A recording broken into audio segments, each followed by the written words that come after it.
வீழ்நாள் படாமை நன்றாற்றின் அஃதொருவன் வாழ்நாள் வலியுரைக்கும் கல். இந்த வீடியோலயுமே நம்ம ஒரு பழமையான கோயிலை பத்தி தான் பார்க்க நாகேஸ்வரர் சுவாமி திருக்கோயில்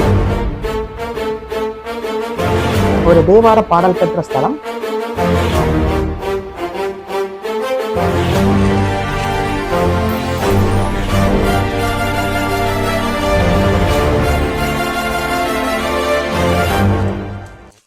ஸோ ஹலோ மக்களே, வெல்கம் பேக் டு தமிழ் பசங்க விளாக்ஸ். ஸோ இன்னைக்கு ஒரு சூப்பர் இன்ட்ரெஸ்டிங்கான வீடியோ.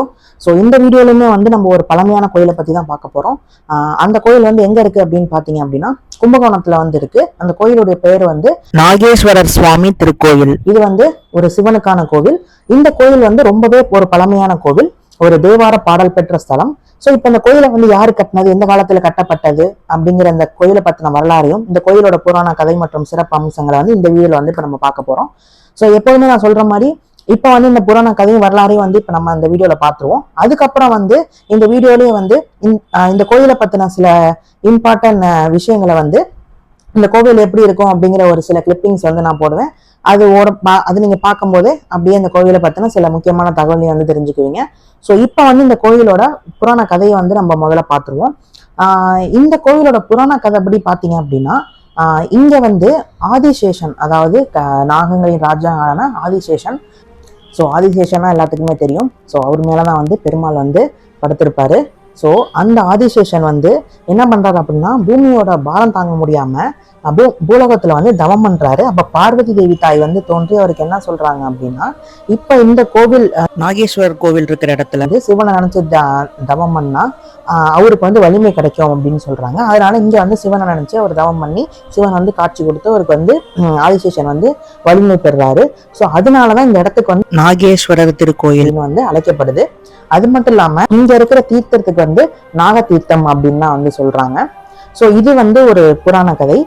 அதுக்கப்புறம் இந்த கோயிலோட இன்னொரு புராணம் பாத்தீங்க அப்படின்னா புராண பாம்புகளான தட்சன் அப்புறம் கார்கோடன் அப்படிங்கிற 2 நாகங்கள் இங்க சிவபெருமானை நினைச்சு தவம் பண்ணிருக்கிறதா நம்பப்படுது. அது மட்டும் இல்லாம திருநள்ளாறு மாதிரி இங்கேயும் நலமன்னார் இங்க சிவனை நினைச்சு தவம் பண்ணிருக்கிறாரு, சிவனை நினைச்சு வேண்டியிருக்கிறாரு அப்படின்னு ஒரு புராண கதை இருக்கு.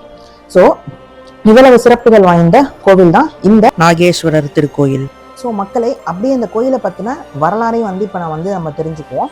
ஸோ வரலாறு படி பார்த்தீங்க அப்படின்னா இந்த கோவில் 9ஆம் நூற்றாண்டுல ஆதித்த சோழனால கட்டப்பட்டிருக்கு. ஸோ நான் முன்னாடியே சொன்ன மாதிரி ஒரு சோழரால கட்டப்பட்ட கோவில் தான் இது.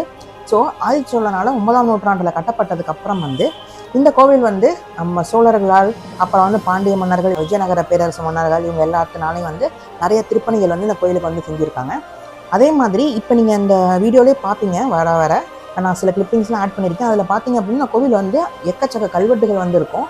ஸோ அந்த கல்வெட்டுகளின் படி பார்த்தோம் அப்படின்னா இந்த கோவில் முன்னொரு காலத்தில் மாணவர்கள் கல்வி கற்றுக்கிற ஒரு இடமாவும் இருந்திருக்கு. அதே மாதிரி மாணவர்களுக்கும் ஆசிரியர்களுக்கும் உணவு வழங்குவதற்கான ஒரு இடமாவும் தயார் செஞ்சு உணவு வழங்குவதற்கான இடமாவும் இந்த கோவில் இருந்திருக்கு. இந்த கோவிலே மாணவர்கள் இங்கே இறைவனையும் வழிபட்டு கல்வியும் கற்றிருக்காங்க. இங்கே அவங்களுக்கு உணவும் பரிமாறப்பட்டிருக்கு. ஸோ அவ்வளவு சிறப்பு வாய்ந்த கோவில் தான் இந்த கோவில். அதுக்கப்புறம் காலப்போக்கில் இப்போ இது வெறும் கோவிலா இருக்கு.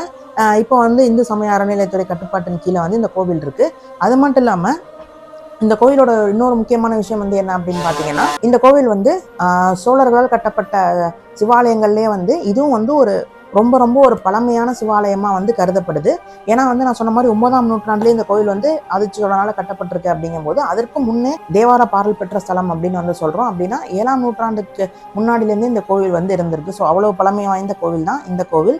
ஸோ இப்போ இந்த கோவிலை பத்தின இன்னும் சில கூடுதல் தகவலை நீங்க இந்த வீடியோல தெரிஞ்சுக்க போறீங்க. நான் அப்படியே சில முக்கியமான கிளிப்பிங்ஸையும் நான் ஆட் பண்ணியிருக்கேன். அதையும் பார்த்துட்டு வாங்க. இந்த கோயிலை பத்தின இன்னும் சில கூடுதல் தகவலையும் தெரிஞ்சுட்டு வாங்க.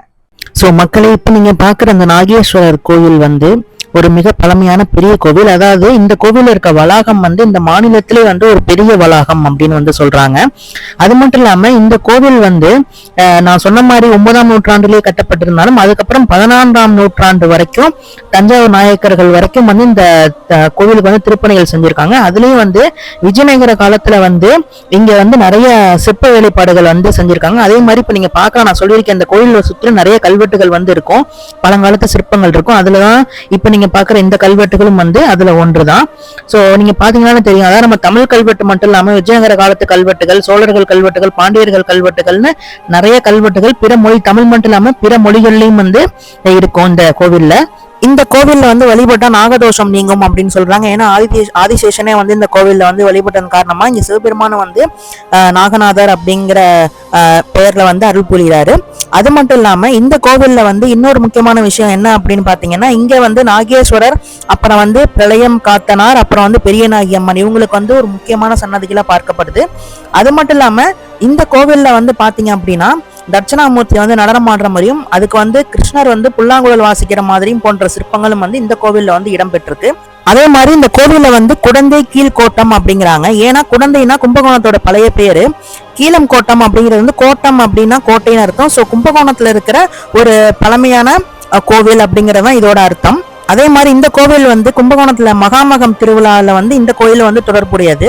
இந்த கோவில்ல வந்து தமிழ் மாதமான சித்திரை மாதம், அதாவது ஏப்ரல் டு மே, அந்த டைம்ல வந்து 3 நாள் வந்து சூரிய கதிர் வந்து நேரா சிவபெருமானோட கருவறை மேல வந்து விழுது. இதுவும் இந்த கோயிலோட தனி சிறப்பு.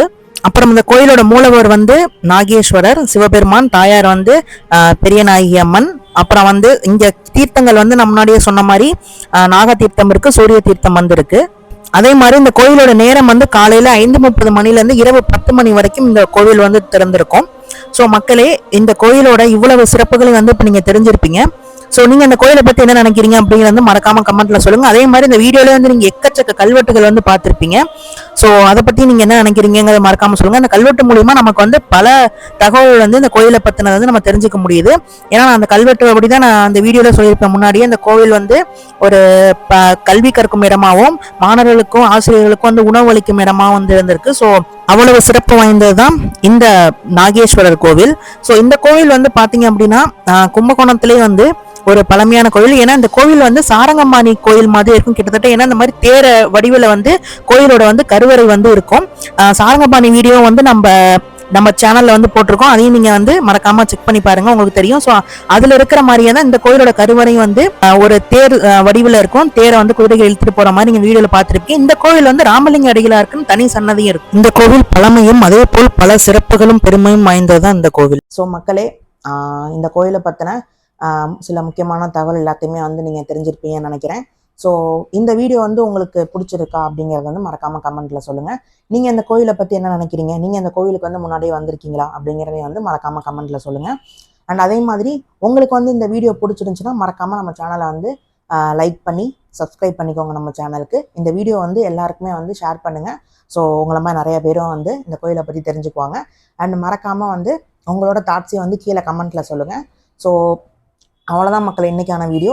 எனக்குமே வந்து இந்த கோயில் வந்து ரொம்ப பிடிச்ச ஒரு கோயிலாக வந்து இருந்திருக்கு. ஏன்னா இந்த கோயில் வந்து பார்த்திங்க அப்படின்னா ஒரு பழமையான கோவில், அவ்வளோ கல்வெட்டுகள் வந்து நிறைஞ்சிருக்கு. ஸோ அது மூலிமா வந்து நமக்கு நிறைய தகவல்கள் வந்து கிடைக்குது.